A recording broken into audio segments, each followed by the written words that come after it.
Dia cari pohonnya ini, jalan-jalan menyelusuri sungai, dia dapat pohonnya. Wah, inilah pohonnya buah apel. Lalu dia cari yang punya kebun, jalan-jalan, dia dapat yang punya kebun. Lalu dia berkata kepada yang punya kebun, ini punya kebun lagi bersihkan kebunnya, dan dia berkata, Assalamualaikum warahmatullahi wabarakatuh. Wahai tuan.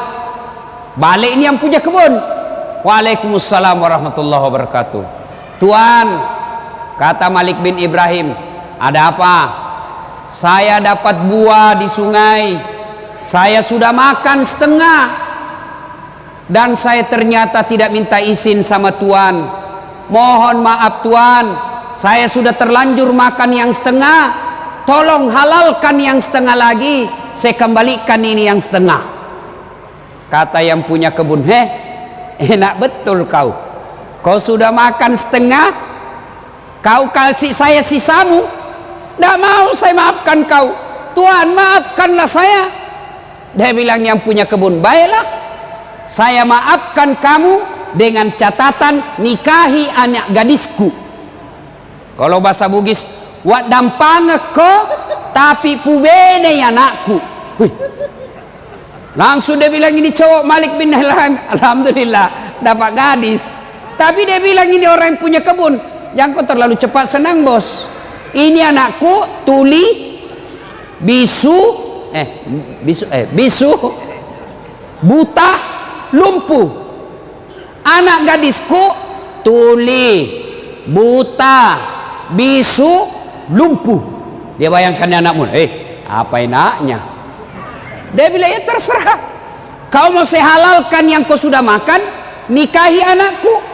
Kau tidak mau nikahi, haram itu yang kau makan, saya tidak halalkan. Gelisah, pilih cewek buta atau masuk neraka. Dia ingat lagi, tidak ada yang bisa membersihkan kecuali api neraka. Oke, kata anak muda ini Malik bin Ibrahim, baiklah tuan, saya nikahi anakmu. Sudah dinikahkan. Setelah dinikahkan, lalu bapaknya berkata, anak muda, silakan kau jemput istrimu, silakan kau masuk di kamarnya. Jalanlah anak muda ini berpikir, aduh apa enaknya, tuli, bisu, lumpuh. Dia ketuk pintu. Assalamualaikum warahmatullahi wabarakatuh. Selang beberapa saat keluar kedengaran suara perempuan. Waalaikumsalam warahmatullahi wabarakatuh. Wih, kaget. Berarti dia tidak bisu, karena dia jawab salamku. Berarti dia tidak tuli, dia dengar salamku. Lalu dia buka pintu, dia masuk. Lalu datang ini perempuan, dia jabat tangan suaminya. Berarti dia tidak buta. Dia lihat tanganku, dia jalan menghampiri suaminya. Berarti dia tidak lumpuh. Kenapa? Dia bisa jalan. Dia tidak peluk istrinya. Kaget. Tidak buta, tidak tuli, tidak bisu, tidak lumpuh. Dia lari ke mertuanya. Pak, bale-bale kok. Ini kalau bahasa Bugis, bale-bale, bohong. Banyak juga orang Bugis di sini. Banyak. Masya Allah. Di mana-mana saya banyak orang Bugis ini, Pak. Di biduk-biduk banyak orang Bugis. Samarinda seberang banyak juga orang Bugis. Sangatta banyak orang Bugis. Di Bontang Kuala mau orang Bugis semua situ. Saya masuk penjara, ada juga orang Bugis. Bubuhan Bugis ini luar biasa. Lalu dia bilang, ini bapak bohongi saya. Kenapa bapak katakan anaknya buta padahal dia melihat? Apa kata ini bapak? Anak muda, anak gadisku sebenarnya sudah banyak yang lamar. Saya katakan anakku buta bukan karena dia tidak melihat, tapi matanya tidak pernah melihat barang-barang haram. Tidak seperti anak muda di Indonesia sekarang suka lihat film porno di HP-nya. Bukan cuma anak muda, orang tua juga. Lalu dia bilang lagi, lalu kenapa bapak katakan anaknya bisu? Anak muda, anakku saya katakan bisu bukan karena dia tidak tahu bicara, tapi mulutnya tidak pernah berbicara kecuali yang ada bainanya. tidak pernah berbicara, tidak ada gunanya. Tidak seperti ibu-ibu Indonesia, biar bukan urusannya dia gosip juga. Biar Ustadz Dasat na gosip juga. Lewat langsung, itu lagi Ustadz Dasat, itu juga wajunya waktu di TV One. Kenapa? Khusus kok tukang gosip. Lalu dia kita anak-anak muda ini, lalu kenapa bapak katakan anaknya tuli? Anakku saya tak katakan tuli, bukan karena tidak bisa mendengar, tapi karena telinganya tidak pernah mendengar sesuatu yang bukan urusannya. Begitu, iya.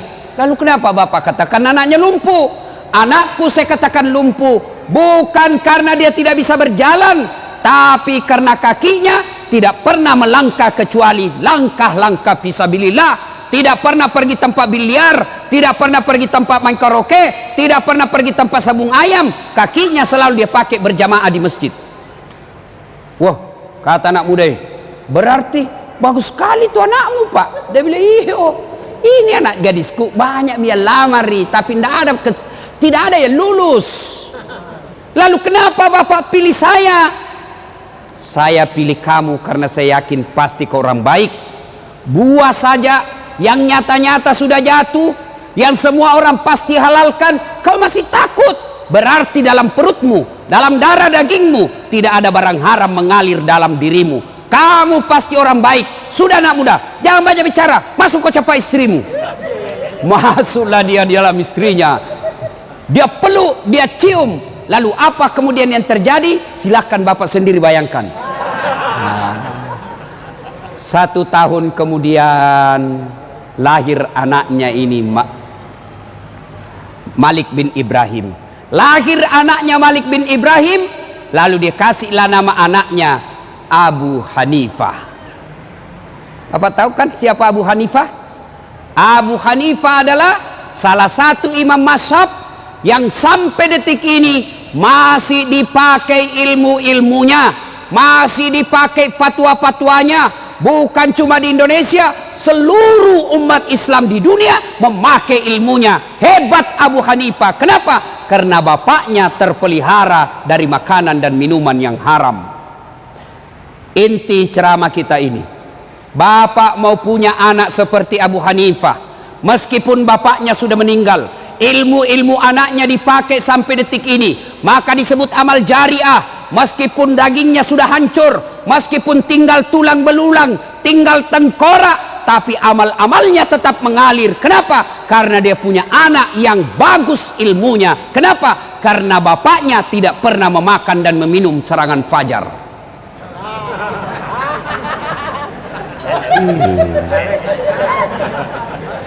Diajak sosialisasi, ayo sosialisasi, apa dia bilang? Wane piro.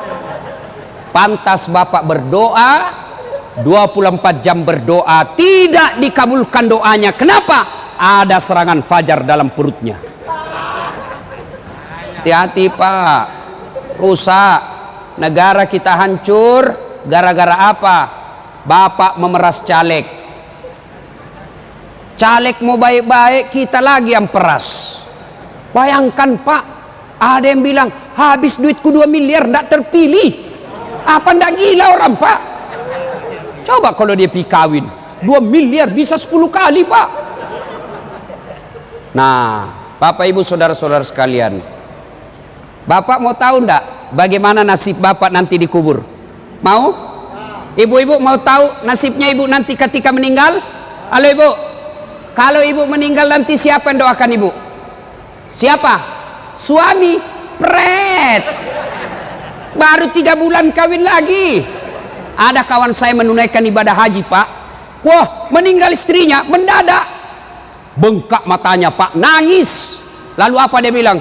Ustadz, rasanya separuh jiwaku hilang, tidak bisa lagi aku teruskan hidupku Ustadz. Saya bilang hebat juga ini bapak, sayang betul sama istrinya.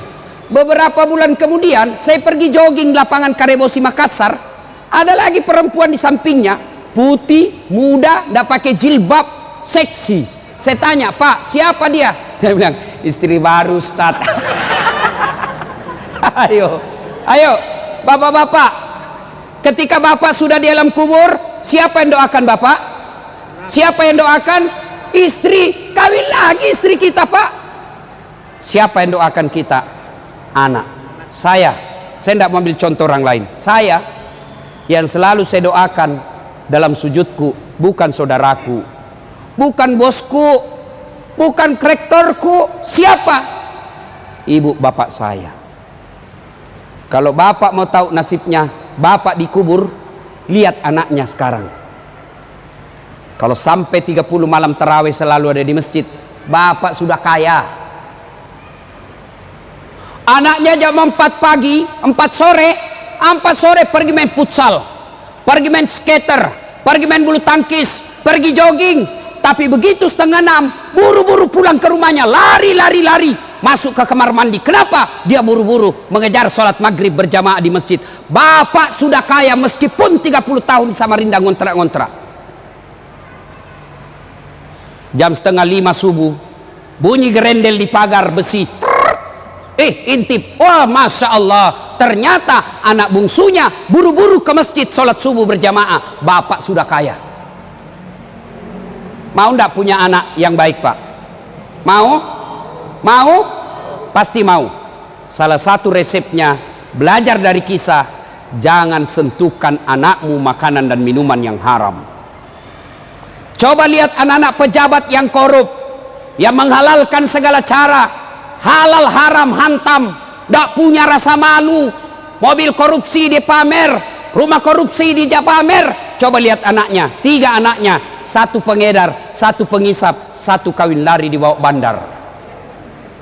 Ayo, maka Bapak Ibu Saudara sekalian, hindarkan anak kita dari makanan dan minuman yang haram. Ada 3 kewajiban orang tua kepada anak. Artinya dia berdosa ketika dia tidak amalkan. Ada 3 kewajiban orang tua. 1, kasih nama yang baik. Biasa lagi orang bilang, apa arti sebuah nama? Bego, dongo, beleng-beleng. Bapak bisa bayangkan seandainya tidak ada nama semua kita di sini. Caleg kemarin kampanye kalau tidak ada semua namanya. Ayo, coblos Anu. Anu siapa? Anu yang pendek. Banyaknya caleg yang pendek. Coba bayangkan. Dari nama, Bapak sebut nama orang, minimal saya 2 tahu. Apa? Agama dan sukunya.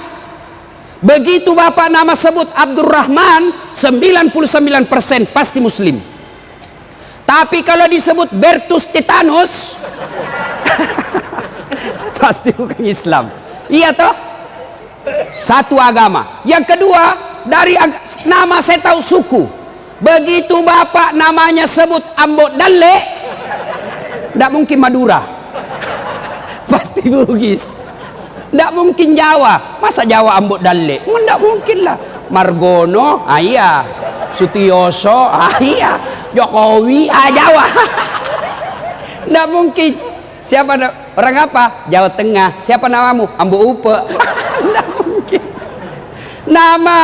Yang kedua, kewajiban orang tua, beri makan. Yang ketiga, didik. Dari 3 kewajiban orang tua, sayang 1000 sayang. Kita terlalu bingung dengan makannya anak tak. Kita terlalu cemas dengan perut anak kita. Padahal tidak ada orang yang mati gara-gara kelaparan. Masya Allah, Samarinda, tolong tunjukkan saya ada orang yang wafat, meninggal dunia di Samarinda karena kelaparan. Tolong tunjukkan saya. Tidak mungkin. Ingat Ibrahim alaihissalam diperintah untuk dakwah. Wahai Ibrahim, kau pergi dakwah. Kata Ibrahim, siapa yang ngurus anak saya? Gimana makannya anak saya? Allah berfirman, pecahkan itu batu di depanmu. Dipecahkan. Apa maksudnya? Pecahkan lagi. Kampak lagi 2 kali. Kampak sampai 3 kali. Pecah. Ibrahim alaihissalam mendapati ulat. Tahu ulat, Pak? Tahu ulat? Ulat. Lalu Allah berkata, Ibrahim, kau lihat itu ulat. Tidak ada tangannya, tidak ada kakinya, kulitnya sangat halus, batu yang sangat keras. Dia bisa hidup dalam batu yang sangat keras. Siapa yang jamin rezekinya? Saya Tuhanmu yang maha kaya. Jangan kau cemas soal perutnya, saya yang punya urusan. Kita, Ibrahim mau meninggal, dia kumpul anaknya. Lalu apa kata Ibrahim? Anakku, ma ta'buduna min ba'di, siapa yang kamu sembah nanti nak? Itu Ibrahim. Kalau kita, Mata kuluna min ba'di. Apa kau makan nanti, Cong? Jangan pikir. Pak, Ibu, Bapak-bapak, saya tanya, tahu cicak? Tahu cicak, Pak? Bapak-bapak tahu cicak? Apa dia makan cicak? Hah? Nyamuk. Masuk akal enggak? Satu di dinding, satu terbang. Di mana ketemu? Enggak ada terminalnya. Tapi kata lagu kita waktu kecil, cicak-cicak di dinding, diam-diam merayap. Diam-diam merayap. Datang seekor nyamuk. Nyamuk yang datang. Tidak dibilang lagu, cicak lompat ke nyamuk. Wah, setengah mati kasihan cicak. Coba. Maka Bapak Ibu sekalian, Ramadan Allah hadirkan. Untuk apa? Melatih umat Islam agar jangan kau kasih makan barang haram anakmu. Ramadan 1 bulan. Begitu pentingnya kita memelihara diri. Begitu pentingnya kita memelihara perut dari makanan haram. Allah hadirkan 1 bulan untuk apa? Latihan kau jangan makanan haram. Ramadan, jangankan yang haram, yang halal saja kita tahan. Contoh, air kelapa. Halal atau haram? Air kelapa, halal atau haram? Halal. Tapi jangan kau coba-coba jam 3 sore Ramadan. Offside kau, bos. Ayo, nasi halal atau haram? Halal. Tapi siang hari bulan Ramadan jangan coba. Alhamdulillah, kalau kita mampu berhasil melewati Ramadan, tapi yang lebih penting selesai Ramadan terpelihara diri kita dari makanan dan minuman yang haram. Jadi pedagang jangan menghalalkan segala cara. Pedagang dia tulis dagangannya asli padahal palsu. Hati-hati. Dia tulis bensin murni padahal dia campur minyak tanah. Begitu ditanya, kenapa kau tulis bensin murni, kau campur minyak tanah? Apa dia bilang? Istriku namanya Murni. Pret. Ayo, hati-hati Pak. Tidak ada orang mati gara-gara isi perut, tapi yang banyak masuk neraka karena gara isi perut.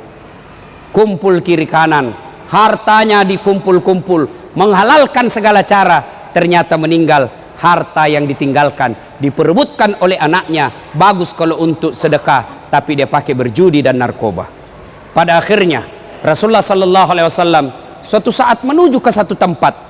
Dalam perjalanan ke tempat tersebut Nabi melewati pemakaman. Tahu pemakaman, Pak? Kuburan.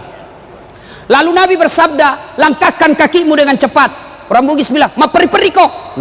Cepat. Pulang lagi lewat makam yang sama. Sahabat ingin langkahkan kaki, lalu Nabi bersabda, tidak usah buru-buru, kau santai saja. Bersahabat bertanya, ya Rasulullah, tadi waktu pergi buru-buru, langkah kami cepat-cepat, pulang tidak lagi, ada apa ya Rasul? Nabi menjelaskan, waktu pergi tadi, itu orang yang ada di kubur disiksa. Saya tidak tahan mendengar, saya tidak tega mendengar dia disiksa, maka saya mau jauh-jauh cepat supaya saya tidak dengar dia disiksa. Waktu pulang saya dapat berita Jibril tidak lagi menyiksanya. Saya dapat berita dari Jibril. Kenapa? Allah perintahkan, berhenti kau siksa itu orang tua. Tidak mungkin ku siksa orang tuanya sementara anaknya di dunia lagi membaca Bismillahirrahmanirrahim dengan nama Allah Maha Pengasih dan Maha Penyayang. Masa bapaknya ku siksa, anaknya menyebut saya Maha Pengasih dan Maha Penyayang. Artinya Bapak Ibu saudara-saudara sekalian, yang bisa menolong bapak ketika bapak sudah di dalam kubur bukan pangkat jabatan. Yang bisa menolong bapak ketika sudah di dalam kubur adalah bukan harta kekayaan, tapi apa? Anak yang soleh dan soleha. Maka salah satu cara agar anak kita menjadi soleh dan soleha, pelihara dirinya dari makanan dan minuman yang haram. Alhamdulillah, bapak subuh ajak anaknya ke masjid. Ajak anaknya ke masjid. Tidak boleh kita biarkan. Jangan sampai kita husuk tarawih, kita husuk berjamaah, kita husuk berjamaah di masjid, anak kita di jalan keluyuran, anak gadis kita dibonceng cowoknya dan kita tidak peduli. Maka demi Allah, orang tua seperti itu sebelum anaknya masuk neraka, ku ampusakum wa akhlikum nara. Orang tuanya dulu masuk neraka, baru anaknya. Auzubillah min zalik. Semoga ada manfaat. Ini saja tausiah kita. Mudah-mudahan ada manfaat. مولاي صل وسلم دائما أبدا على حبيبك خير الخلق كلهم